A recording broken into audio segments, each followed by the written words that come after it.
но снаружи никого нету, хотя звук исходил именно напротив меня.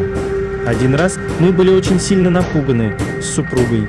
Начался сильный стук в соседней комнате. Я иду туда. Вы видите слева дверь, и за ней кто-то очень сильно стучит по этой двери. За этой дверью у нас кладовая, там мы храним разные ведра, моющие средства, бытовую химию. После того, как я открываю дверь, стук резко прекращается, внутри никого нет. Услышал странный звук из соседней комнаты. Захожу туда, 3 ножка для видеокамеры валяется на полу. В итоге я решил проверить. Отойдя от двери на несколько метров, я снова услышал стук. Я подхожу обратно к двери, и стук повторяется. Это продолжалось до тех пор, пока не наступила ночь.